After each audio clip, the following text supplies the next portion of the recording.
Muy bien, vamos a comenzar con nuestra sesión de meditación, la práctica de la yoga de las 9 respiraciones. Como es costumbre y para la misma, nos ponemos derechitos con nuestra espalda erguida y nuestra cabeza en equilibrio o balance.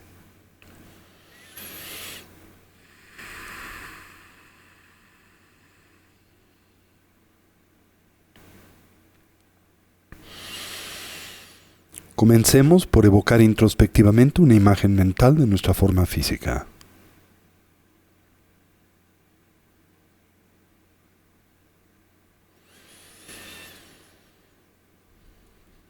Recorramos a la misma desde la coronilla de la cabeza hasta las plantas de los pies.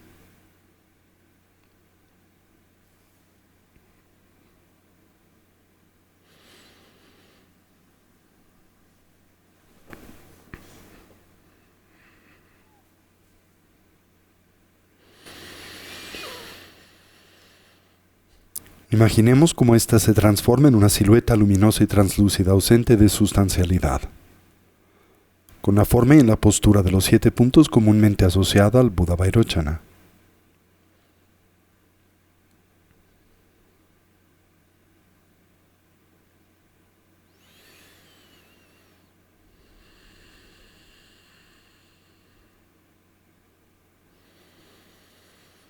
En nuestro medio surge el eje primario del sistema de energía sutil constituido por el canal central, el Avaduti, así como por los 2 canales adyacentes.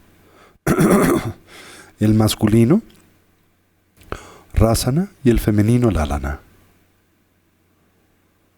Al primero le concebimos como una espiga luminosa de color azul profundo no más gruesa que el dedo meñique de la mano. Recordamos parte de ese punto comúnmente conocido como la apertura de Brahma, localizado alrededor de 8 dedos por detrás de la línea original del cabello, donde se abre y extiende como un embudo o la punta de un mosquetón. Baja ligeramente por enfrente y paralelamente a la columna vertebral hasta arribar al chakra secreto, ese punto localizado 4 dedos por debajo del ombligo, donde el mismo se cierra y redondea como la punta de un bastón. Los 2 canales adyacentes parten de las fosas nasales. Suben hasta la coronilla de la cabeza, donde se encorvan como el cuello de un bastón, bajando paralelamente al canal central con el que se conectan en ese punto 4 dedos por debajo del ombligo. El canal masculino de color blanco y el femenino de color rojo. El masculino a la derecha del canal central para los hombres y el femenino a la izquierda del mismo. En la posición inversa para la fisiología sutil de las mujeres. Con ello en mente, ejecutamos la yoga de las 9 respiraciones. La centramos en la respiración conocida como la del ánfora o de la vasija. Al inhalar, absorbemos la expresión pura del prana y al exhalar, liberamos la contaminada. Al inhalar intentamos saturar la totalidad de nuestra capacidad pulmonar. Retenemos la respiración, pausamos por un momento y volteamos la atención sobre de sí misma. Intentamos reconocer y descansar en el estado y condición mental emergente más profunda, menos discursiva y más focalizada. Subsecuentemente exhalamos con fuerza como si liberásemos una flecha a través de un arco.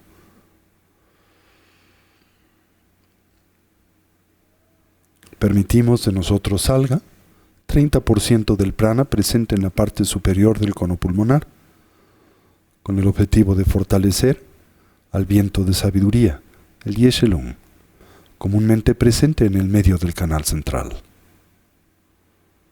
Al exhalar pausamos por un momento, una vez más volteamos la atención sobre de sí misma y descansamos en el estado y condición emergente. Repetimos esto 3 veces para el canal masculino y 3 para el femenino. Y concluimos con la práctica conocida como la de la gran vasija o el Bumpachen. En la misma inhalamos simultáneamente por ambas fosas nasales. Saturamos la totalidad de nuestra capacidad pulmonar Retenemos la respiración con el gesto del ánfora o de la vasija. Giramos el estómago 7 veces en el sentido de las manecillas del reloj y 7 veces en el sentido contrario. Así mezclamos a los vientos kármicos con el de la sabiduría. Inyectamos estos al canal central. Propiciamos la emergencia del furor o el calor interno. Con un estado mental más profundo y focalizado. Exhalamos con fuerza y repetimos el proceso 3 veces. Presionamos con el dedo pulgar la primera falange del dedo anular.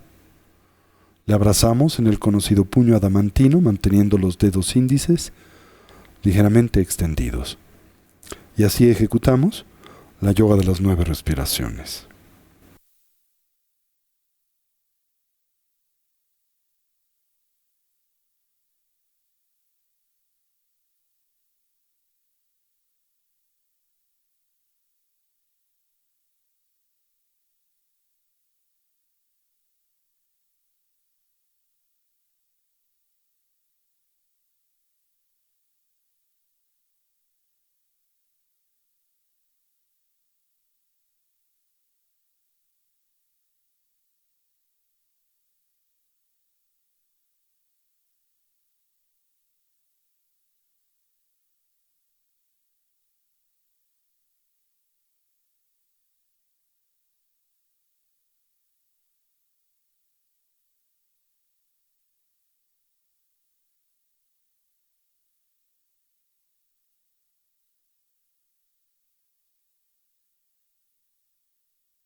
Transitemos a la meditación de estabilidad.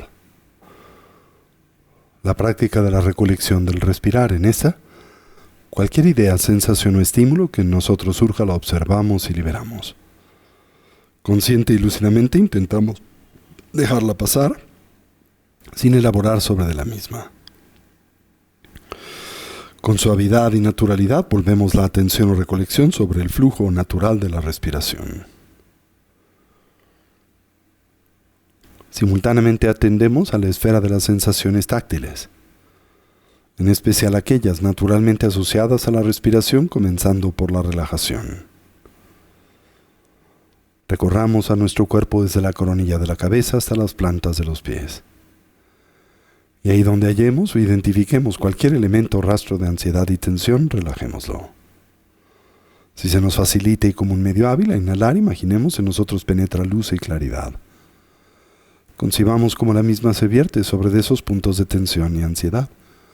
Al hacerlo, los ilumina, distiende y relaja. Y al exhalar, imaginamos esa tensión nos abandona. Como vapor de agua que espontánea y naturalmente se diluye o desvanece en el vacío. Mantengamos a nuestra recolección o presencia mental firmemente asida sobre el objeto de concentración, el respirar.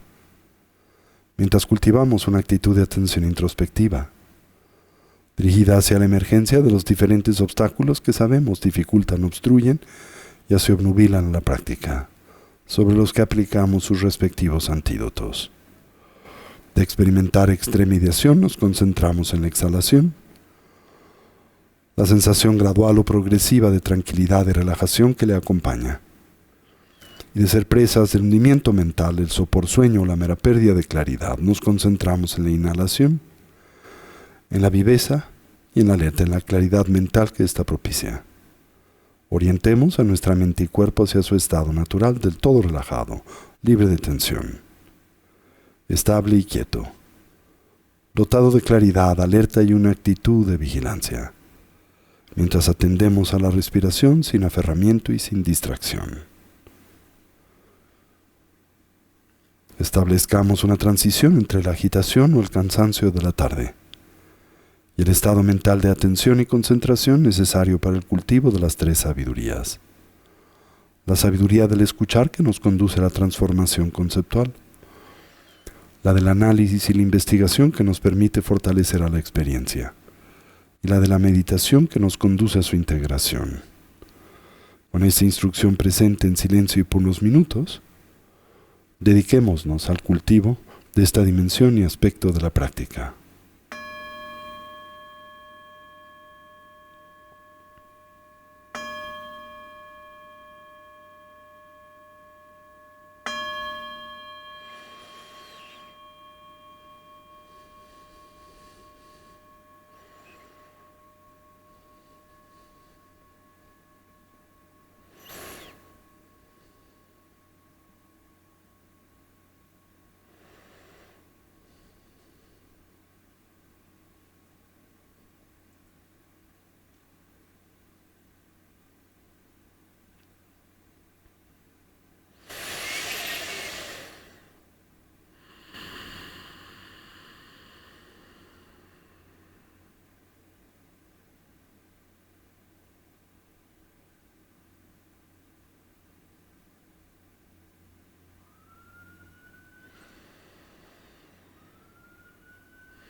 Fortalezcamos la estabilidad, ese estado y condición mental profundamente imbuido, saturado de la continua presencia de la atención. Para ello observemos la natural expansión y contracción del diafragma y del abdomen, la cercana relación presente entre ese movimiento y el de la respiración. Al inhalar observemos si el ciclo es largo o es corto, si es profundo o superficial, haciendo lo mismo con una exhalación, mientras simultáneamente atendemos la mera sensación de contacto de nuestro cuerpo con su asiento.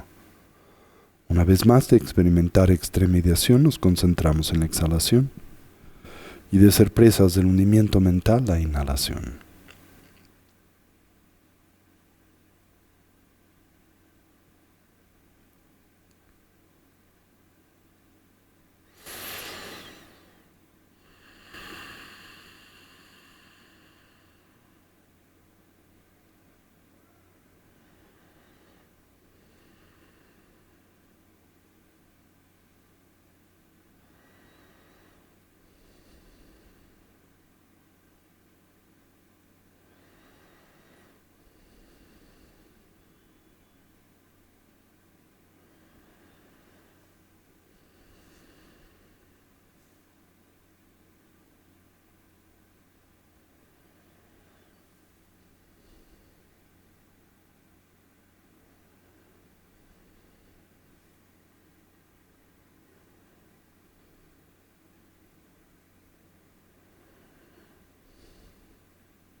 Finalmente acentuemos a la viveza alerta y claridad de la atención. Para ello observemos el natural ingreso y salida del aliento por la punta de las narices o el labio superior. La sensación de contraste en la temperatura del aliento al entrar y escapar por las fosas nasales. Y si se nos facilita, como un medio hábil, la presencia de una pequeña esfera luminosa, un ticle, en el medio del entrecejo en la que suavemente focalizamos la atención una vez más. De experimentar extremediación nos concentramos en la exhalación y de ser presas del hundimiento mental la inhalación.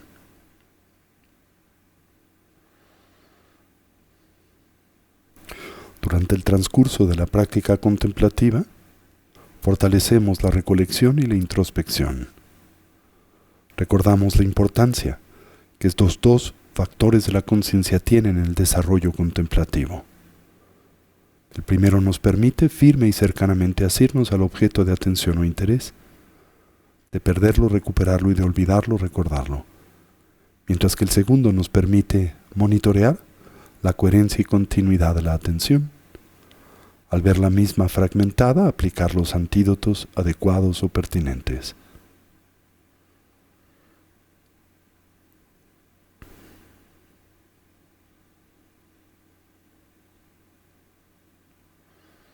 Toda la atención sobre el respirar.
Y ahora gradual y suavemente transitemos hacia la meditación discursiva.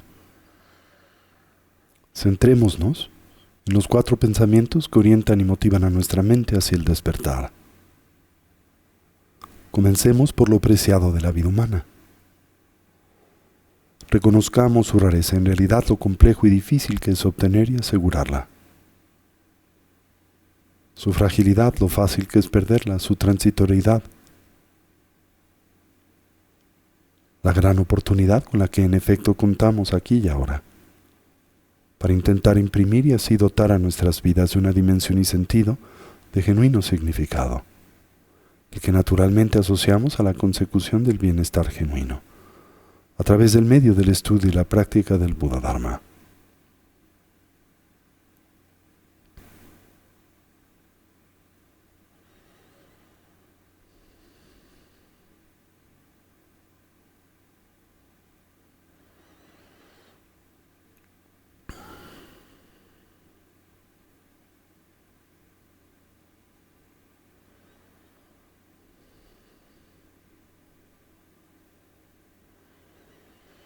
Atendamos a la muerte y la impermanencia.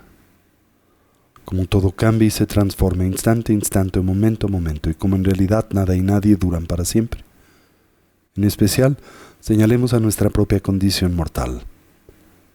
Como la única variable del todo certera y segura en la vida es la de nuestra propia mortandad, y que en realidad desconocemos el cómo y el cuándo es que este evento acontezca. Podría ser hoy. Con base en ello, intentemos pensar o reflexionar en torno a lo que debiese de ser genuinamente importante o prioritario en nuestras vidas. Aquello que pueda brindar o aportarnos bienestar y felicidad genuina y duradera. Contrastemos a la misma con la de su impostor, el mero placer hedónico, el sensorialmente condicionado, siempre y por definición, temporal y relativo. Así, por lo que concierne a nuestra meta ulterior, finalmente inconsecuente, lo que nos pueda preparar para la muerte, siempre cercana, inminente e inesperada, el adiestramiento mental, y lo que podamos llevar con nosotros durante la compleja y difícil transición, la del morir, tan solo la eterna continuidad de la conciencia y con ella sus impresiones, hábitos y tendencias.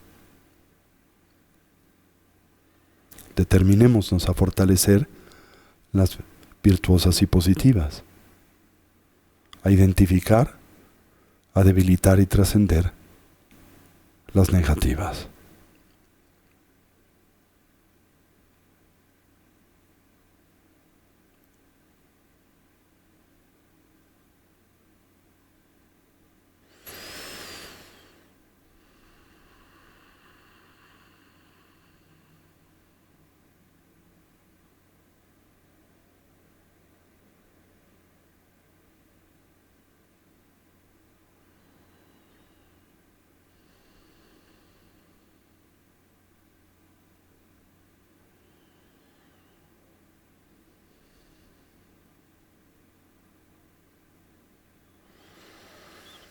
Exploremos a las causas y sus consecuencias.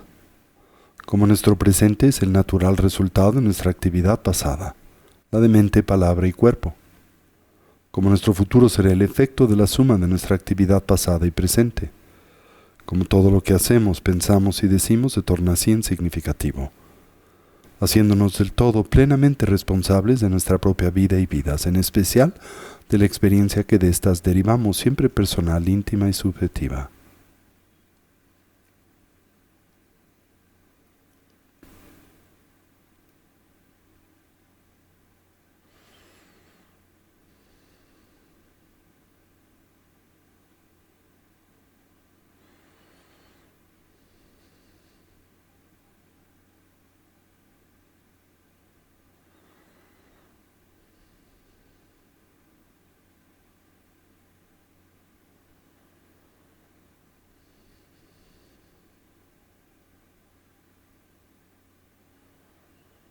Y finalmente, evidenciemos las limitaciones propias, los defectos característicos del samsara.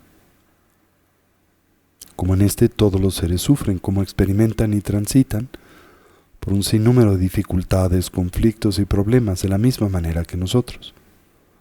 Podemos empatizar con estos, conocemos la experiencia del sufrir y naturalmente desearíamos ser capaces de ayudarles.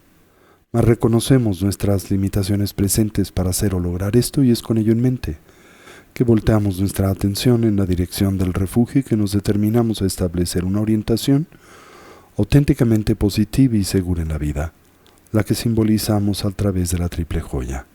Así, tomamos refugio en el Buda. Y lo hacemos no tan solo como un hombre o persona, sino como alguien que representa la naturaleza abierta y clara de la mente, así como sus potenciales evolutivos. Tomamos refugio en el Dharma, como un compromiso para integrar y poner en práctica las instrucciones de vida, desarrollo y cultivo que el Buda nos dio o aportó. Tomamos refugio en la Sangha, la comunidad compuesta primariamente por aquellos genuinamente avanzados en el camino, los despiertos, los Budas, los liberados, los Arhats, los héroes o bodhisattvas. Indirectamente, la comunidad de amigos y amigas que en el camino nos inspiran, auxilian y ayudan. Y a manera central, la figura del Lama, el vínculo con el Dharma y el punto en donde sus cualidades coinciden, haciéndose a nosotros presentes. Así afirmamos: Lama-la Kyabsun Chio, Sanje-la Kyabsun Chio, Chö-la Kyabsun Chio, Gendun-la Kyabsun Chio, Lama-la Kyabsun Chio, Sanje-la Kyabsun Chio, Chö-la Kyabsun Chio, Gendun-la Kyabsun Chio. Transitamos a la meditación de vacuidad, el preámbulo de la metodología contemplativa propia del Sendero del Diamante. Así, concebimos como todo lo que nos rodea gradualmente se diluye o desvanece en el vacío. Comencemos por este espacio, nuestra ciudad, país, continente o planeta. El universo, con sus infinitos mundos. nuestro cuerpo referente físico con base en el cual comúnmente edificamos nuestro sentido de identidad personal. Todo ello se diluye, se desvanece en el vacío. Lo único que permanece es la función primaria de la conciencia, su mera claridad y darse cuenta. Descansemos en esta dimensión de la conciencia desnuda por un momento en un estado y condición libre de elaboración.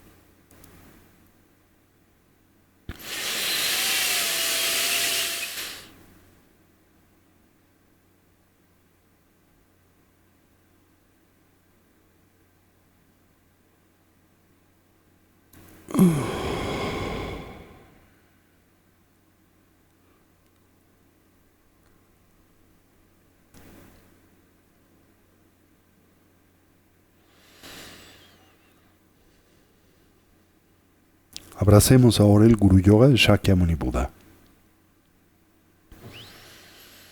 La fase de creación o generación. La misma concebimos como frente a nosotros, a la altura de nuestro entrecejo y a 1,5 metros, surgen 8 leones de nieve. Les imaginamos dispuestos en un cuadrángulo, representando la osadía, la valentía, el arrojo que en el camino espiritual son por naturaleza indispensables. Sobre sus lomos emerge un trono dorado y encollado que representa la realeza y la natural dignidad del estado lúcido y despierto de la mente. Sobre el mismo aparece una flor de loto blanca y luminosa de 8 pétalos abierta, simbólica de nuestra naturaleza búdica, sobre la que se manifiestan un disco lunar y solar en forma de cojines que simbolizan tanto la red de cualidades positivas como la de la sabiduría profunda. Las dos acumulaciones. Y sobre estos gradualmente se corporiza la figura de Shakyamuni Buda. Se encuentra sentado en la postura damantina, sus piernas entrecruzadas, simbolizando así la fuerza y eficacia del samadhi, la plena funcionalidad mental. Su mano derecha toca la tierra con el dedo medio, la se testiga sobre la victoria, sobre del triple veneno. La izquierda descansa en su regazo, con la palma viendo hacia arriba, simbolizando el desarrollo de la atención unipuntual. Sobre la misma aparece la escudilla del renunciante, que a su vez contiene el néctar de la sabiduría y la larga vida. Se encuentra ataviado con la vestimenta propia del bhikshu, elaborada en retacería de tela, simbólica de su victoria sobre de los 8 intereses mundanos. Y como todos los mahasattvas, los grandes seres, manifiesta una pequeña protuberancia sobre de la coronilla de su cabeza, simbólica de la actualización de sus potenciales cognitivos, energéticos y emocionales. A su vez despliega las 32 marcas mayores como las 80 menores de un Buda, y en el que es síntesis de los potenciales que en el sendero deseamos actualizar y obtener, tomamos refugio y le decimos: querido Lama, auxílianos a purificar y a transmutar nuestras limitaciones en oportunidades. Shakyamuni Buda nos sonríe. Se manifiesta contento y satisfecho por la determinación que hoy individual y colectivamente nos anima. En consecuencia, a su alrededor surge el campo del mérito, la comunidad de seres despiertos. Miriadas de Budas y Bodhisattvas, seres liberados, dakas, dakinis y protectores. De Yirams, Shravakas, Pratyeka, Budas, yogis y yoginis. A nuestro alrededor aparecen innumerables seres sensibles. Les concebimos provenientes de los diferentes reinos propios de la existencia cíclica, pero hoy, todos dotados de la apreciada plataforma humana, y a su vez animados por el espíritu de la emergencia definitiva que en nosotros contagian. Del corazón de Shakyamuni Buda se irradia un intenso haz de luz blanca. Imaginamos, sentimos cómo se extiende hacia todos los seres, mundos y dimensiones. A su vez, y al arribar al campo del mérito, en este propicia y detona una honda y profunda transformación. Budas y Bodhisattvas reaparecen dotados de la auténtica presencia de Shakyamuni Buda, representando así la unicidad de la mente despierta. De Budas y Bodhisattvas se irradian haces de luz y claridad a todas las direcciones. Descienden sobre de nosotros como una lluvia de bendiciones, que a su vez establece un puente y vínculo de interacción entre nosotros y estos seres de sabiduría. Grandes como montañas, pequeños como partículas de polvo, Budas y Bodhisattvas irradian réplicas de sí mismos. las que ahora se funden en la figura central de Shakyamuni Buda, incrementando su luz y presencia por 1000. Le imaginamos como una montaña de oro iluminada por 1000 soles. Ahora procedemos a recibir los 4 empoderamientos. De la frente y coronilla de Shakyamuni Buda surge un halo de luminosidad de color blanco radiante, el cual simboliza o representa la energía de la transformación física del cuerpo adamantino de todos los Budas. Gira velozmente en el sentido de las manecillas del reloj y en su centro aparece la silba y vibración primaria.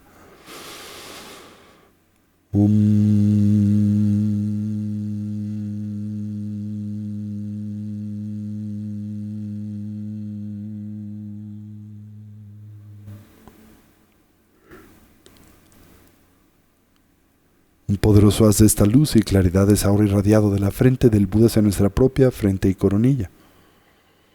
Penetra en nosotros como un espeso néctar que recorre las paredes internas de nuestro cuerpo y del mismo purifica sus limitantes e impurezas.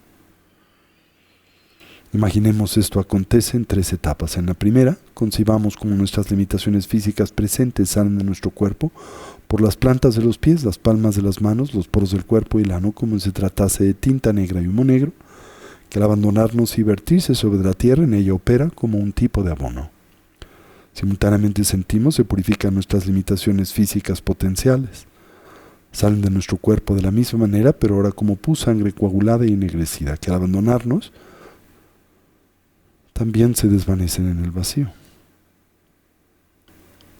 Y finalmente sentimos nuestras limitaciones físicas resultantes de nuestra interacción con diferentes contaminantes ambientales se purifican, los auditivos, gustativos, táctiles y olfativos. Nuestra visión kármica de la vida que nos ata a la existencia cíclica, los eventos ambientales y estelares que nos son detrimentales, todo se ve purificado. Nuestro cuerpo irradia luz y claridad.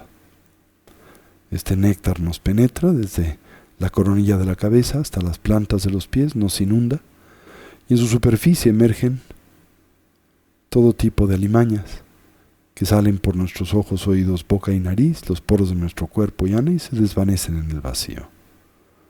Donde sea pertinente aplicamos las fuerzas y poderes de oposición, reconociendo en estas el corazón de la purificación, el arrepentimiento que no es culpa, la determinación de enmienda y la convicción de reorientar a nuestras vidas en la dirección positiva y segura que simbolizamos a través de la triple joya. Y mientras sentimos esto, experimentamos la fuerza vibratoria de la sílaba Om dentro de nosotros 3 veces.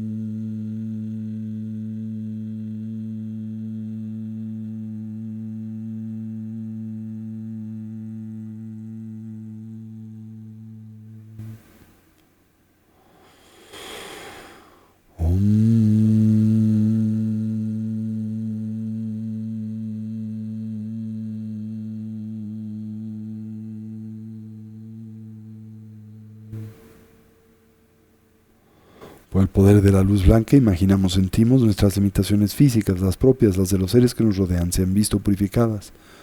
Y ahora como nuestros cuerpos irradian esta luz y claridad a todas las direcciones en cuya sensación, descansamos por un momento en un estado y condición libre de elaboración.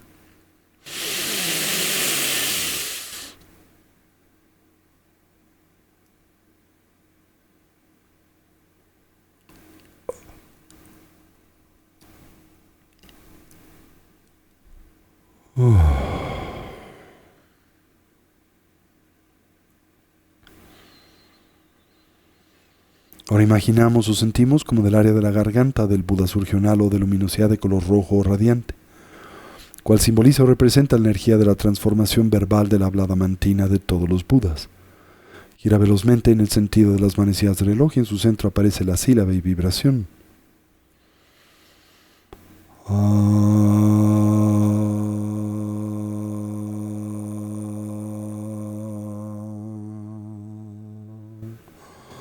la síntesis de la perfección de la sabiduría. Un poderoso haz de esta luz y claridad es ahora irradiado de la garganta del Buda hacia nuestra propia garganta y boca. Penetra en nosotros, nos satura, desde las plantas de los pies hasta la coronilla de la cabeza.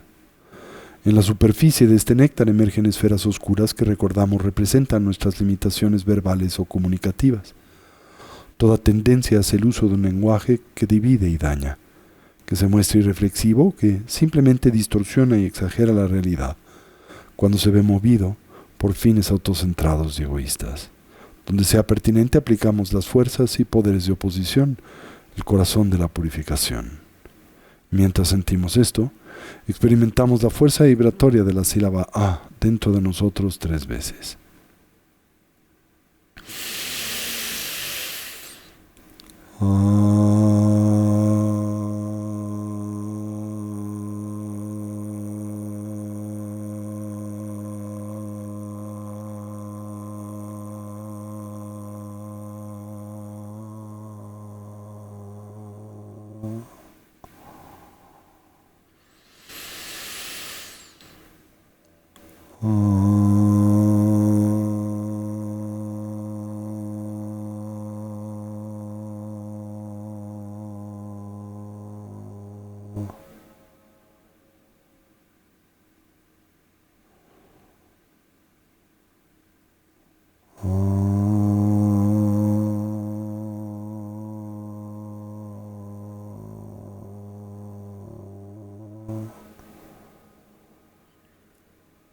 Por el poder de la luz roja, imaginamos, sentimos nuestras limitaciones verbales y comunicativas, las propias, las de los seres que nos rodean. Se han visto purificadas y ahora como nuestros cuerpos irradian esta luz y claridad a todas las direcciones en cuya sensación descansamos por un momento en un estado y condición libre de elaboración.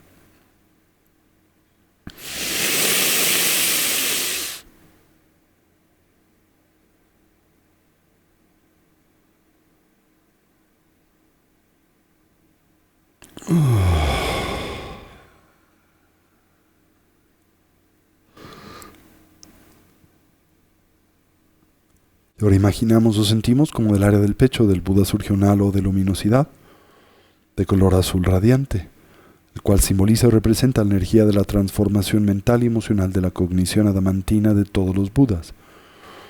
Irá velozmente en el sentido de las manecillas del reloj y en su centro aparece la sílaba y vibración primaria.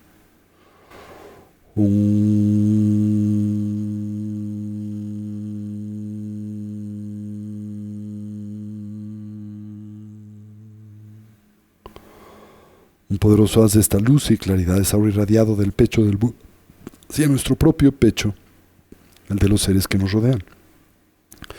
Penetra en nosotros y disipa nuestros oscurecimientos mentales y emocionales. Toda forma y expresión de ignorancia, aferramiento, apego y aversión, de celos y orgullo, nuestra cognición dualista y su natural consecuencia, la reificación. Una vez más y donde sea pertinente, aplicamos las fuerzas y poderes de oposición y mientras sentimos esto, experimentamos la fuerza vibratoria de la sílaba Hum dentro de nosotros 3 veces.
Por el poder de la luz azul, imaginamos o sentimos nuestras limitaciones mentales y emocionales, las propias, las de los seres que nos rodean, se han visto purificadas. y descansamos en esta sensación por un momento en un estado y condición libre de elaboración.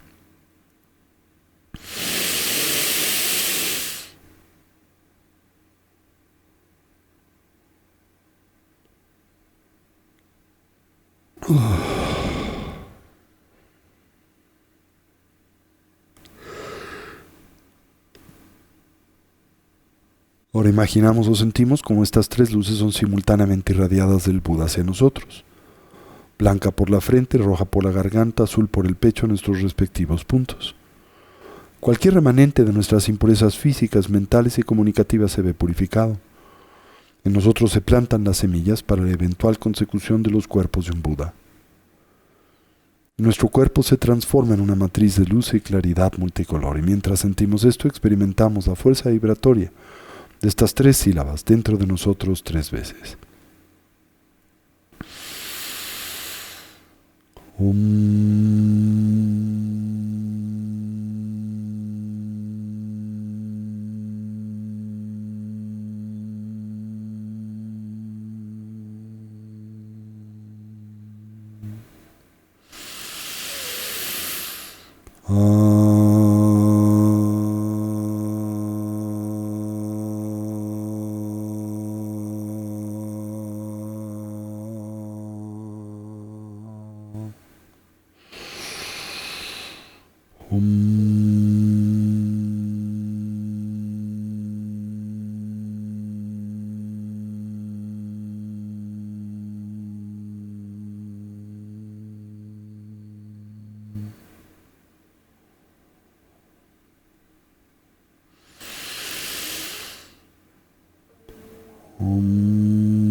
Atendiendo al Buda le decimos, querido Lama, auxílianos a purificar y a transmutar nuestras limitaciones en oportunidades. Shakyamuni Buda nos sonríe y así afirma, queridos hijos e hijas de la buena familia del Mahayana, a través de esta práctica sus limitaciones todas son purificadas. Se traslada y coloca sobre la coronilla de nuestras cabezas, 4 dedos por encima de estas y 8 por detrás de la línea original del cabello, viendo nuestra misma dirección. Ahora, Budas y Bodhisattvas se disuelven en luz y claridad y penetran por la coronilla de la cabeza de Shakyamuni Buda. Los 8 leones de nieve se disuelven en el trono dorado en la flor de loto en el disco lunar y solar, y esto es en Shakyamuni Buda. Ahora Shakyamuni Buda irradia luz y claridad, penetra por la coronilla de nuestras cabezas y se funde en nosotros como el agua se diluye en el agua. Imaginamos que no queda resto alguno de nuestra identidad ordinaria y convencional, comúnmente animada por nuestra historia individual, y reemergemos dotados de la auténtica presencia de Shakyamuni Buda. Mientras sentimos esto, experimentamos la fuerza vibratoria de su mantra 108 veces. Tayata Om Muni Muni Mahamuni Soha. Tayata Om Muni Muni Mahamuni Soha. Tayata Om Muni Muni Mahamuni Soha. Tayata Om Muni Muni Mahamuni Soha. Tayata Om Muni Muni Soha. Tayata Om Muni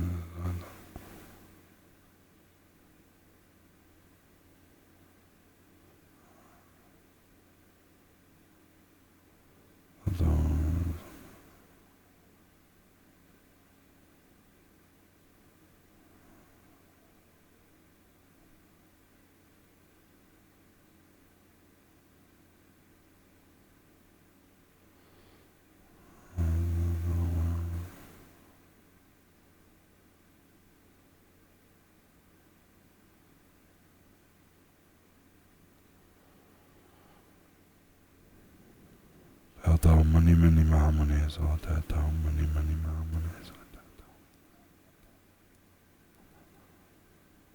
Tata Mani Mani Mahamuni So Tata Mani Mani Tata Mani Mani Mahamuni So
Tata Mani Mani Mahamuni Soha.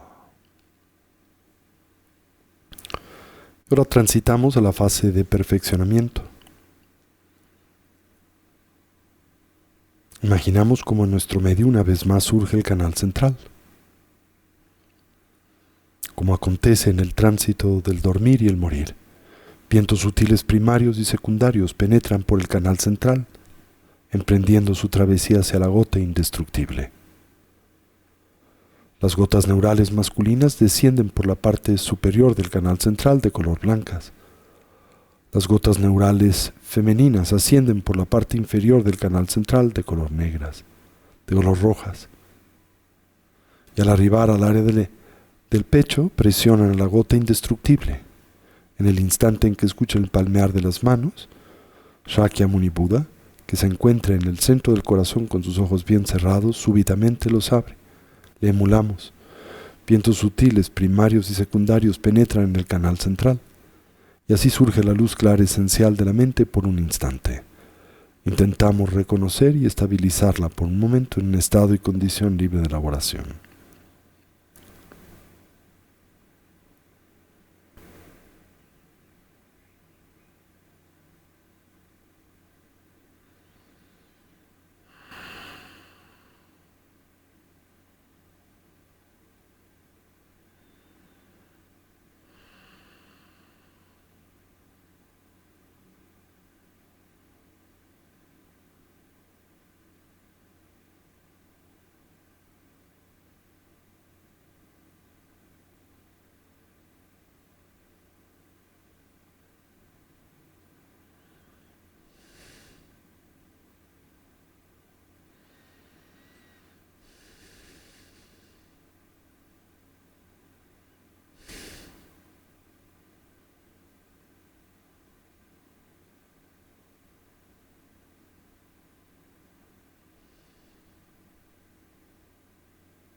Y así terminamos por dedicar el mérito. Deseamos que cualquier potencial positivo que a través de este medio ya hemos desarrollado o cultivado sirva y sea de beneficio a todos los seres.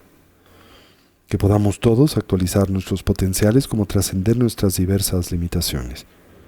Que una mentalidad altruista pueda nacer donde no ha nacido y se incremente donde ya existe. Que todos los seres puedan ser felices y dejar de sufrir. Y que pronto todos podamos actualizar la condición de la conciencia omnisciente y compasiva de un Buda. no solo en nuestro propio especial beneficio, sino en particular en el de aquel de los que nos rodean. ¿Así es? Así es. Así es.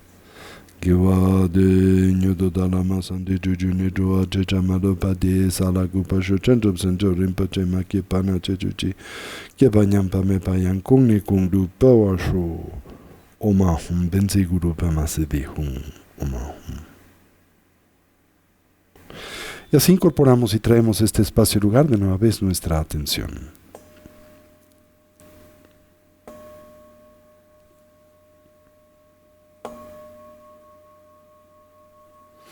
Muy bien.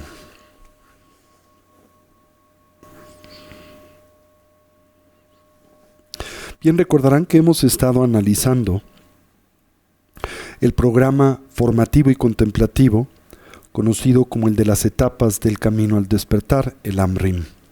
Por cierto, en la página de recursos de Casa Tibet hay un capítulo entero que se dedica precisamente a este programa formativo con sus particulares meditaciones, textos y objetos de análisis e investigación. Les recomendaría, si tienen la oportunidad, por favor, accedan a la página de recursos de la casa y consulten este capítulo, el del AMRIM.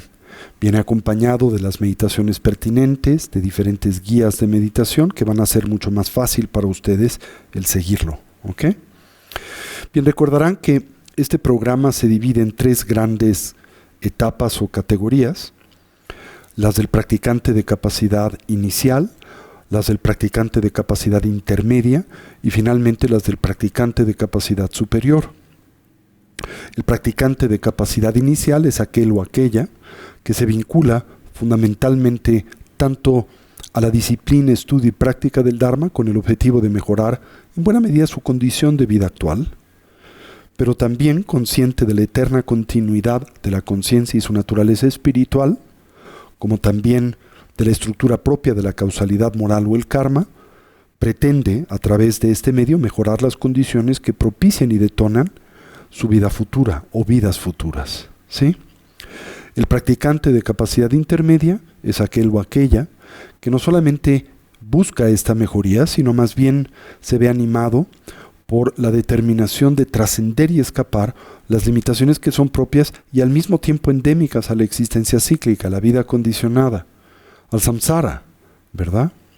Primariamente el dolor y el sufrimiento recurrente, conjuntamente con la ciclicidad recurrente, inercial e inconsciente de la vida y el renacimiento. Y el practicante de capacidad superior es aquel o aquella que experimenta la emergencia y cultiva una mentalidad de vocación altruista, de tal manera que no solamente busca este objetivo para sí mismo, sino también lo persigue para todos los seres sensibles, para todos los que le rodean. Hemos estado transitando en el programa formativo o de meditaciones que son propias para el practicante de capacidad intermedio. Y para ese practicante, el primer ciclo de meditaciones tiene como objetivo el cultivar el espíritu de la emergencia o la renuncia. ¿Se acuerdan? Y para cultivar el espíritu de la emergencia es que reflexionamos en torno al sufrimiento que es propio de los 6 reinos de la existencia cíclica, que hemos estado analizando y revisando con detenimiento. ¿Sí? La idea es que poco a poquito, nosotros, en consecuencia del estudio y la práctica, vayamos metódicamente generando un sentido de muy profunda certeza y convicción, tanto de la naturaleza espiritual de la conciencia como de su eterna continuidad, de la ausencia de identidad intrínseca de la misma, y como ésta a lo largo del tiempo sin principio ha experimentado un sinnúmero de diferentes tipos de renacimientos, de los que tan solo la plataforma humana es conducente al desarrollo evolutivo, o por lo menos al despertar y a la iluminación, ¿sí? Y que al simultáneamente reflexionar acerca de las limitaciones que son propias del samsara, los defectos de la existencia condicionada, en nosotros naturalmente surja la renuncia. Y sin renuncia, no habrá en nosotros, no surgirá la determinación de liberarnos del samsara, de la existencia cíclica. ¿Sí? Bien, ahora, recapitulando cuando reflexionamos en torno a los defectos y limitaciones propias de la existencia cíclica, dentro de ese programa reflexivo, también analizábamos pues los sufrimientos y limitaciones que son propias a la vida humana, ¿recuerdan? Pero también y simultáneamente la idea es dividir o distinguir una vida humana ordinaria de una preciada vida humana. La preciada vida humana siendo aquella dotada de las libertades y riquezas necesarias para en efecto vincularnos y progresar en el camino al despertar. Y como hemos previamente comentado, esa preciada vida humana se divide en 8 libertades y en 10 riquezas. ¿Se acuerdan? ¿Perdona? ¿Sí las mencionaron? Sí, las vamos a analizar en este momento precisamente. ¿Sí? Bien.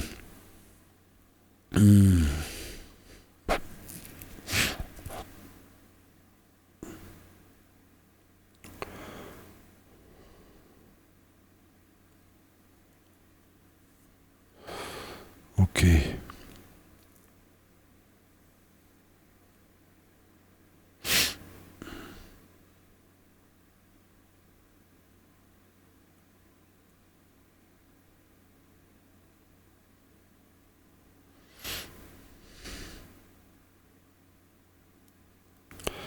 Bien.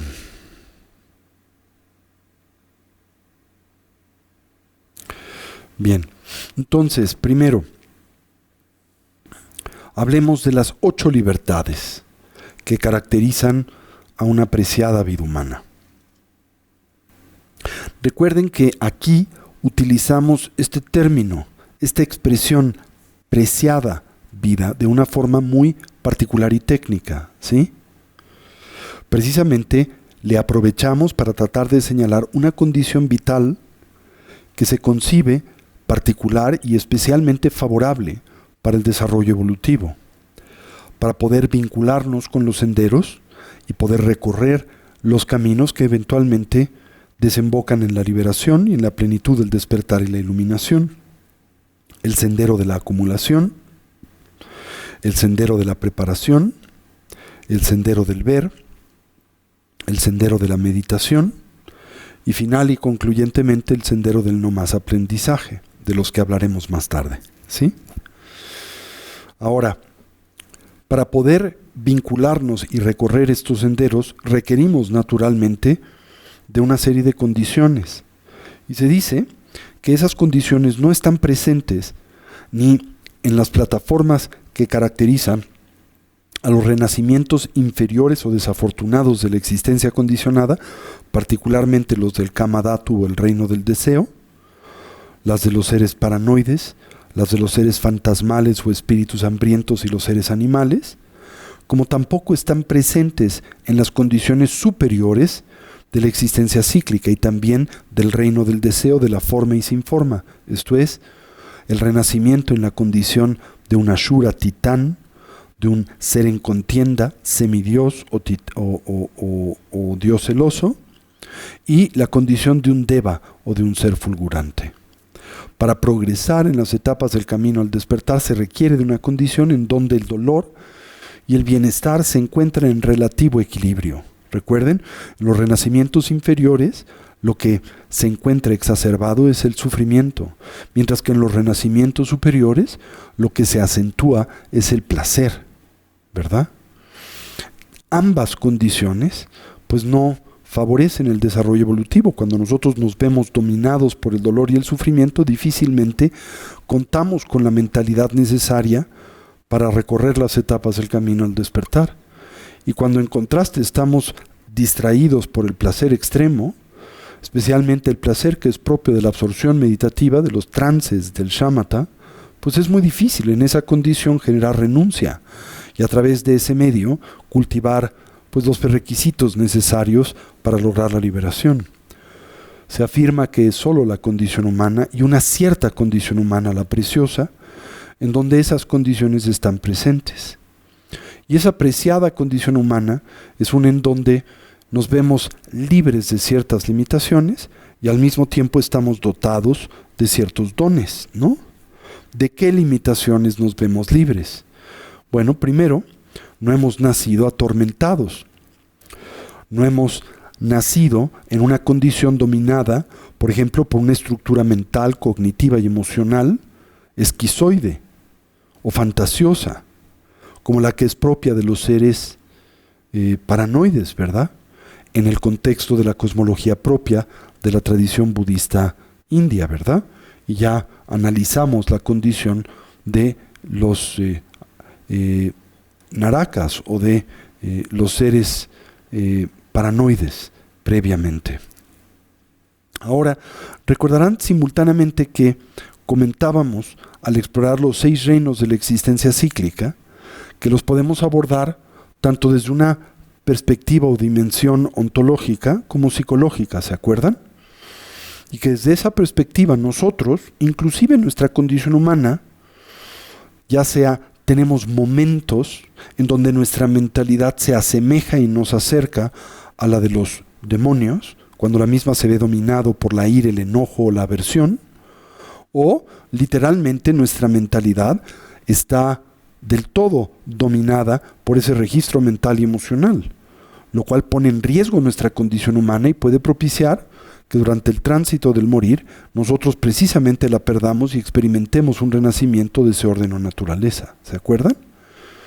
Pero ¿qué quiere decirse cuando se afirma que en este momento nosotros no estamos dominados por una mente o un estado mental y emocional del todo atormentado o esquizoide o pues fantasioso? Quiere decirse que si bien por momentos en nosotros aparece la ira o el enojo o la aversión, pues no nos domina del todo, ¿sí? Y tenemos una condición mental que nos permite pues vincularnos con el camino que conduce al despertar. Bien, la segunda libertad precisamente tiene que ver con el no haber experimentado renacimiento en una condición como es la de los seres fantasmales o los espíritus hambrientos. Recordarán que en ellos la mentalidad preponderante es la del extremo apego, ¿se acuerdan? También decíamos que en la condición humana nosotros podemos manifestar una condición mental similar a la de los espíritus hambrientos. Si este es el caso, ¿verdad? Entonces técnicamente podemos decir no poseemos una apreciada vida humana, sino simplemente una vida humana ordinaria, y de hecho una que puede estar en tránsito hacia la de un ser fantasmal, si no corregimos ese tipo de mentalidad o estructura cognitiva y emocional. Pero si en efecto nosotros develamos, descubrimos que no estamos dominados por ese tipo de extremo apego, es una libertad importantísima para podernos vincular con el camino que conduce al despertar. La tercera libertad es naturalmente no haber experimentado renacimiento en una condición como la que es propia del mundo animal, dominada por el temor, el miedo, la ansiedad, que es propia de esa condición de vida, y en especial la ausencia o falta de discriminación. Si este es el caso y contamos con inteligencia y al mismo tiempo con una condición de relativa tranquilidad y seguridad, pues esto es un prerequisito indispensable para podernos vincular una vez más con el camino que conduce al despertar, ¿verdad? Al mismo tiempo, una cuarta libertad es no haber experimentado renacimiento en una condición patológicamente narcisista o autoabsorta, en términos, por ejemplo, de la búsqueda de la fama, el poder o el privilegio, como es el caso de los devas, ¿verdad? Si en efecto nuestra mentalidad está dominada por ese tipo de preocupaciones, difícilmente nos interesará el estudio y la práctica del Dharma. Y aunque nos interese, difícilmente encontraremos las posibilidades para vincularnos con él mismo, el tiempo necesario para propiciar pues una transformación estructural en nuestra conciencia que nos libere de nuestras aflicciones. La quinta libertad es no haber nacido en un tiempo en donde un Buda no se ha hecho presente en el mundo. ¿Sí? Recuerden que los Budas se manifiestan en los mundos cuando las condiciones son favorables para ello. En otras palabras, la manifestación de un Buda es también propia o también está vinculada a la fuerza del surgimiento dependiente. Y desde la perspectiva de la tradición budista, esta es una condición que no siempre está presente. Así que hay eras enteras en el desarrollo de un universo en donde las condiciones no favorecen la manifestación de un Buda, ¿verdad? O por lo menos la manifestación de un Buda en esa condición. Puede ser que un Buda se haga presente en ese universo, pero lo haga tan solo manifestando pues funciones muy primarias de sus habilidades, precisamente porque los seres sensibles que animan a ese universo carecen de la madurez o de las condiciones para aprovechar la instrucción que conduce al despertar. Nosotros tenemos la enorme fortuna de haber experimentado renacimiento en un tiempo en donde un Buda ha nacido, ¿sí? En este caso el Buda histórico Shakyamuni, y al mismo tiempo muchos individuos que en consecuencia de su instrucción y enseñanza han logrado emular su estado, han logrado también el despertar. La sexta libertad es el hecho de que no hemos nacido en un tiempo en donde, aún habiéndose hecho presente o manifiesto un Buda, éste no haya enseñado el Dharma. Porque también decía, hay tiempos en donde los Budas se manifiestan, pero las condiciones no son propicias para que enseñen el Dharma. Simple y sencillamente no existe en el contexto del entorno de los seres sensibles la madurez necesaria para poder estudiar y practicar el Dharma. Nosotros hemos nacido en un tiempo en donde no solamente un Buda o varios han aparecido, sino que también han enseñado, ¿verdad? La séptima libertad es el hecho de que hemos nacido libres de defectos sensoriales, especialmente aquellos que pudiesen afectar nuestra habilidad de pensamiento, nuestra capacidad para reflexionar, nuestra habilidad para comunicarnos. Todos estos se encuentran sanos e intactos en nosotros. Y simplemente piensa en la rareza de esa condición. ¿Cuántas personas sufren de diferentes enfermedades o debilidades físicas que inhiben su capacidad cognitiva, su habilidad para reflexionar, o simplemente no tienen las condiciones para lograr ese objetivo? Nosotros tenemos todo esto. Y finalmente la octava libertad es que hemos nacido libres, ¿verdad?, de ideas o de concepciones que del todo nos alejen del estudio y la práctica del Dharma.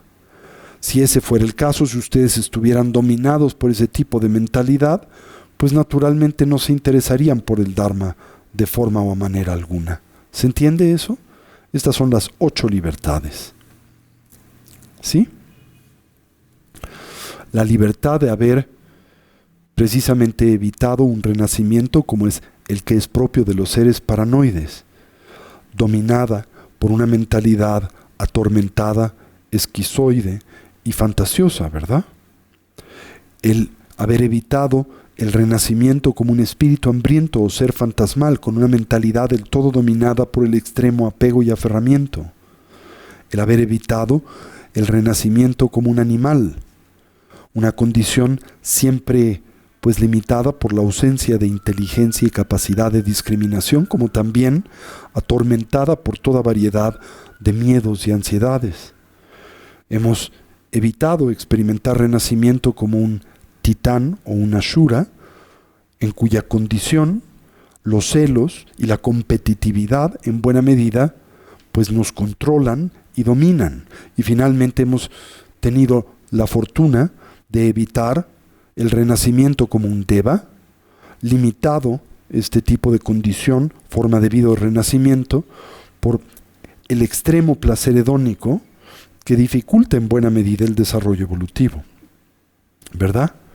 Simultáneamente, hemos nacido en un tiempo en donde uno o varios Budas se han hecho presentes, en donde han enseñado el Dharma, en donde el Dharma sigue presente. Hay personas que lo estudian, practican y lo atesoran. Y finalmente hemos nacido en un entorno en donde no estamos dominados por puntos de vista o por ideologías que del todo inhiban nuestro vínculo con el Dharma en general. Estas son las 8 libertades que caracterizan una preciada vida humana. Pero también se dice que una preciada vida humana está dotada de 10 riquezas o 10 dones. ¿Ok? El primero de estos dones o riquezas es el haber experimentado renacimiento en una plataforma corporal o vital, precisamente humana, que presenta circunstancias óptimas y favorables para el desarrollo evolutivo, que posee todos los atributos indispensables para detonar el mismo. 2, hemos nacido con nuestras bases sensoriales sanas, íntegras, específicamente nuestros 5 sentidos materiales, conjuntamente con naturalmente nuestra facultad mental, que nos permite la reflexión y la investigación introspectiva, indispensables para el logro de la liberación y el despertar.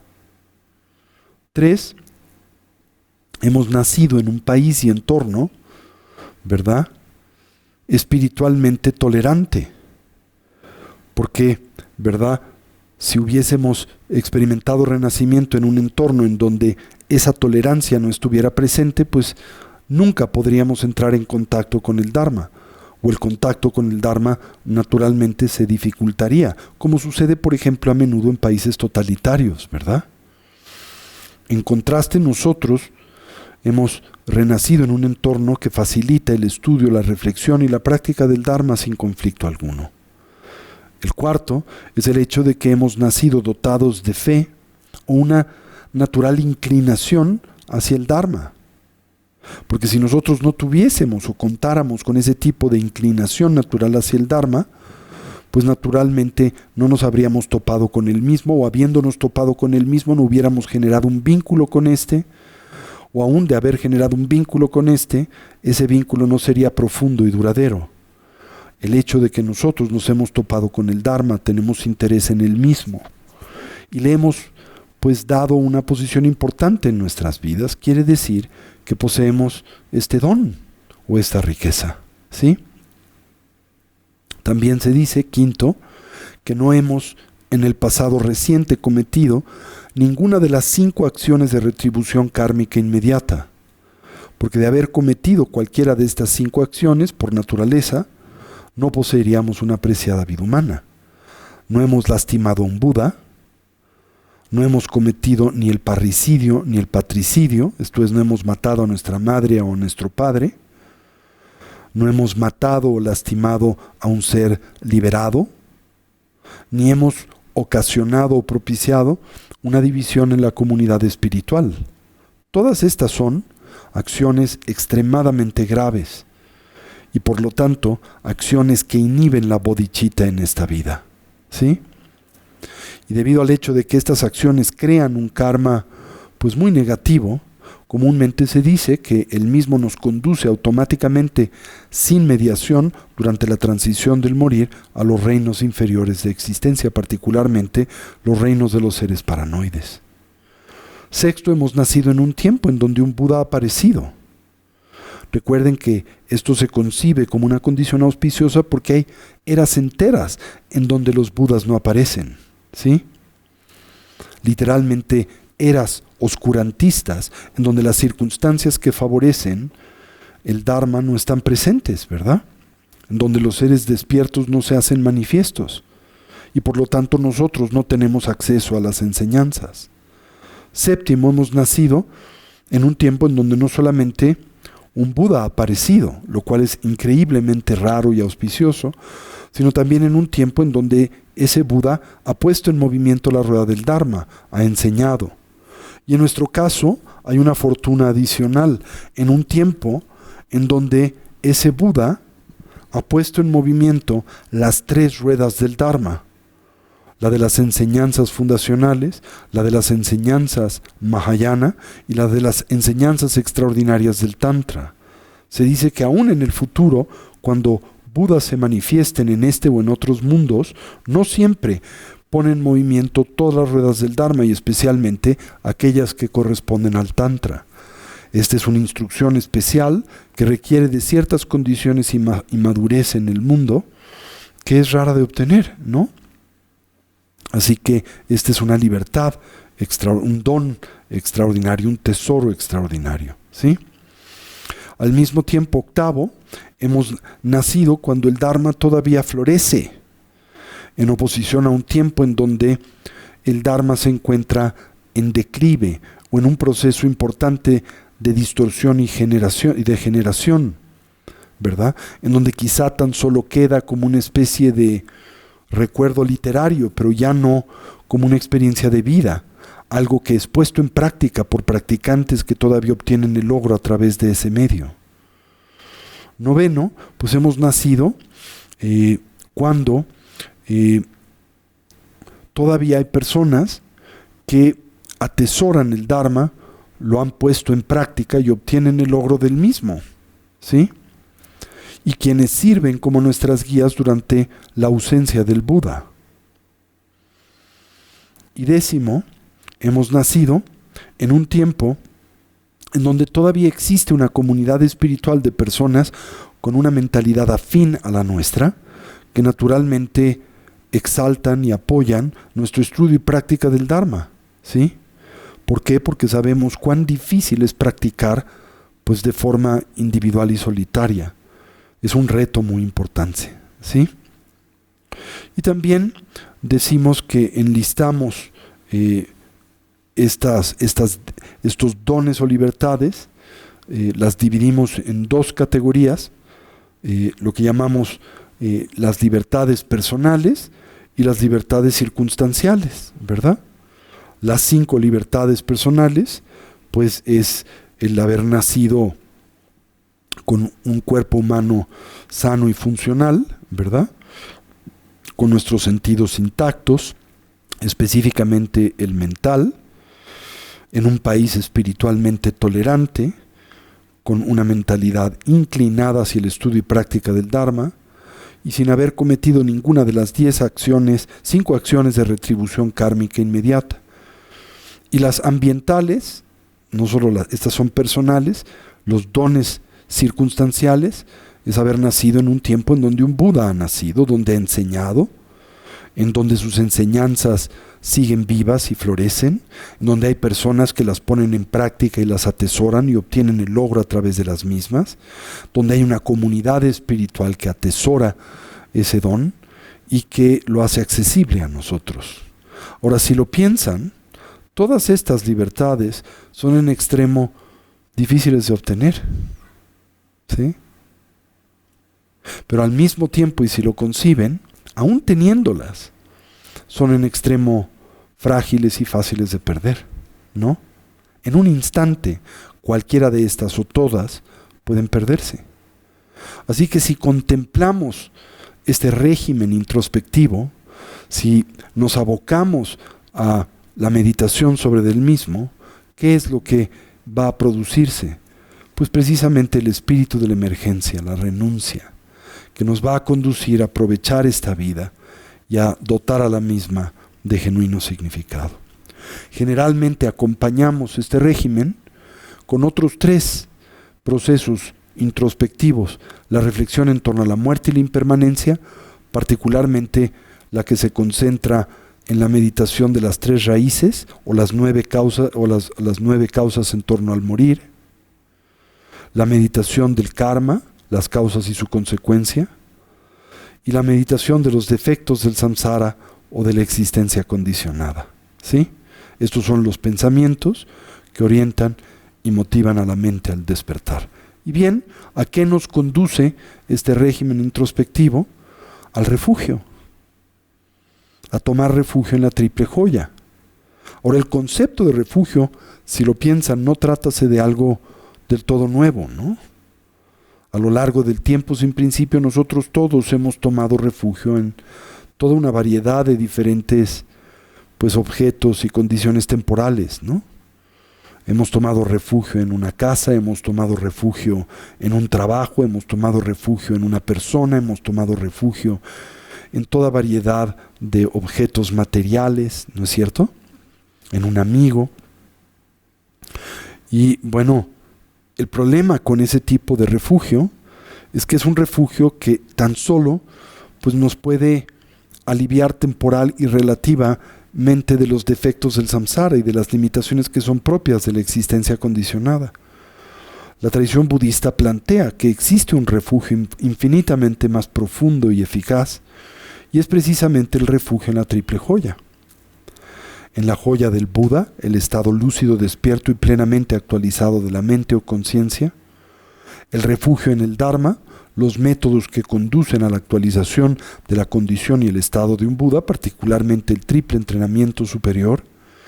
Y el refugio en la Sangha o la comunidad espiritual, que precisamente favorece el desarrollo evolutivo. ¿Sí?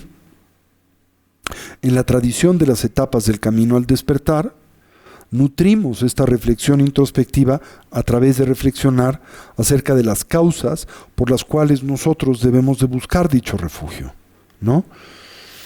Y se enfatiza como esencial el generar o el cultivar lo que denominamos una especie como de sano temor a los sufrimientos de los reinos inferiores, específicamente del samsara, y al mismo tiempo desarrollar una actitud bondadosa y compasiva para con todos los seres sensibles y las dificultades y problemas por las que en la existencia condicionada transitan, y generar una determinación a través de este medio, una mentalidad empática que nos permita hacer lo necesario para ayudarles, para auxiliarles a trascender las limitaciones por las que transitan, y así cultivar la convicción de que el Buda, el Dharma y la Sangha son los únicos agentes que pueden ofrecer esa genuina protección precisamente de las vicisitudes y limitaciones propias de la existencia cíclica de la vida condicionada. Y únicamente aquel que se encuentra pues libre puede liberar a otros, ¿verdad? Y tal es el propósito de la triple joya, el liberarnos de nuestras limitaciones para poder auxiliar y liberar a otros de las propias. Así entonces, ¿cuáles son los objetos de refugio?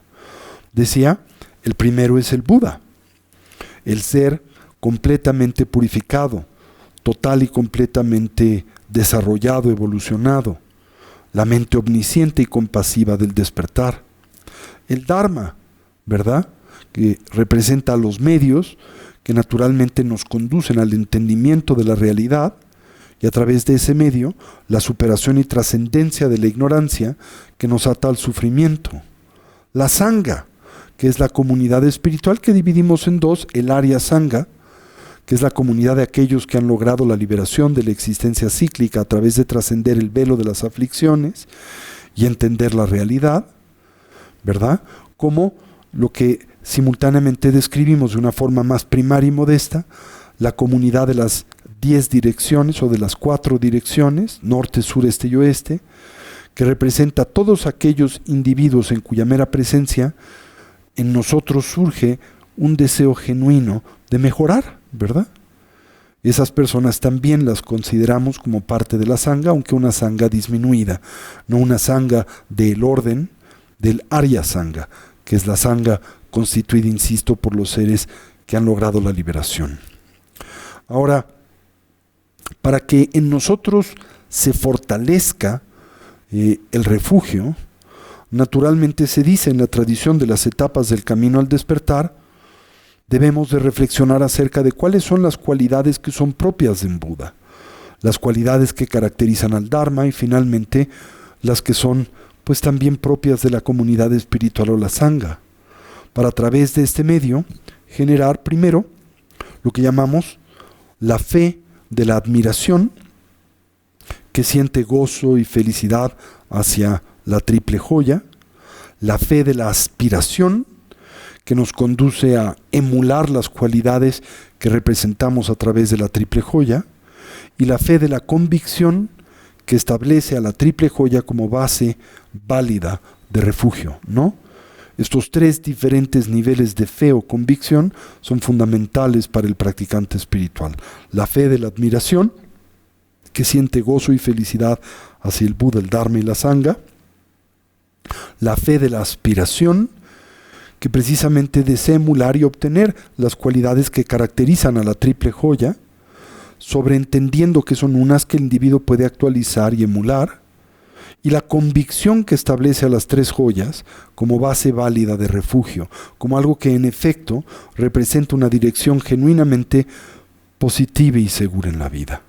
Y vuelvo a insistir, para ello tenemos que analizar cuáles son las cualidades de un Buda, cuáles son las cualidades de la Sangha y cuáles son las cualidades del Dharma, que representa la siguiente unidad introspectiva de el practicante de capacidad intermedia en las etapas del camino al despertar. ¿Se entendió todo esto?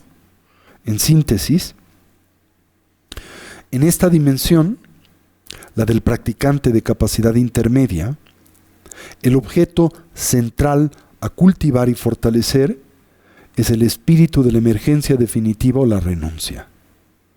Para ello, que en nosotros aporta la convicción de trascender el samsara y nos permite dejar de intentar simplemente refinar y mejorar al mismo, que es lo que en buena medida seguimos haciendo, pues tenemos que señalar y reflexionar acerca de los sufrimientos que son propios de los diferentes reinos que constituyen a la existencia cíclica. El reino del deseo, la forma y sin forma. Dentro del reino del deseo, los tres renacimientos inferiores y los dos renacimientos superiores. Dentro del reino de la forma, pues las limitaciones y defectos que acompañan y caracterizan a la existencia propia de los devas, y así también el reino sin forma, ¿verdad? Simultáneamente, decía, es importante contemplar la naturaleza de la preciada vida humana, que es la condición que favorece el desarrollo evolutivo, en el contexto de explorar sus 8 libertades y sus 10 riquezas, y dentro de sus 10 riquezas, las 5 personales y las 5 circunstanciales, y a través de este medio, vincularnos con los objetos de refugio, y entender lo que es un refugio confiable de lo que no lo es, y desde esta perspectiva comprender que el único confiable refugio trascendente es el que nosotros representamos a través de la triple joya. La joya del Buda, la joya del Dharma y la joya del Sangha, o de la Sangha. ¿Se entendió esto?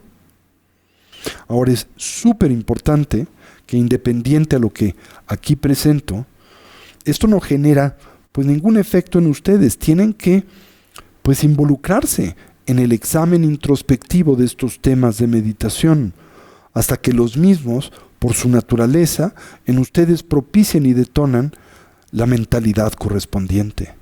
Y de esa manera estarán progresando en las etapas del camino al despertar.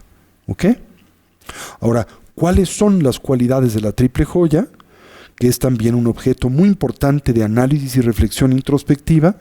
Pues este es el tema o el tópico que estaremos señalando y tocando la semana próxima. ¿Ok?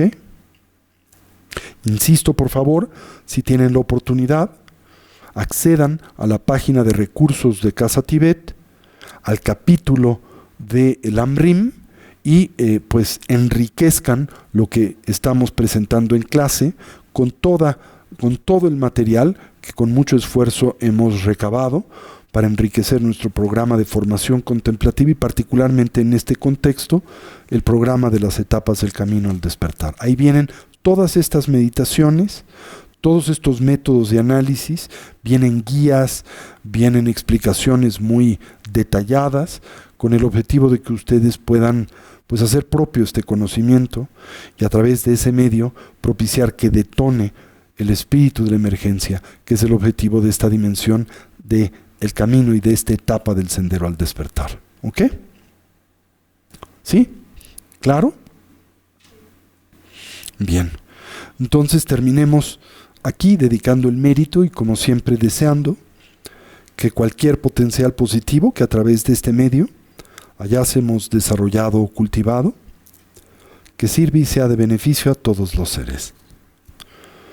Que podamos todos actualizar nuestros potenciales como trascender nuestras diversas limitaciones. Que una mentalidad altruista pueda nacer donde no ha nacido y se incremente donde ya existe.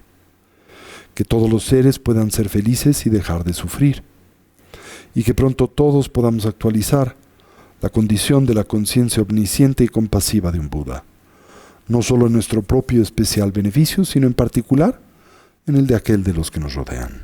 Así es, así es, así es.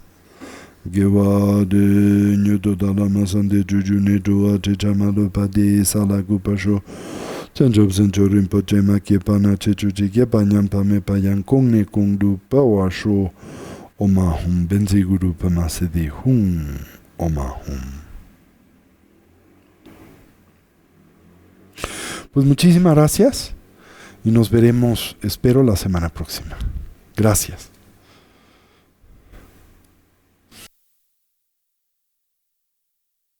De practicar, de abocarse a estas meditaciones que venimos poco a poquito presentando dentro del contexto de la estructura del Amrim. ¿Ok?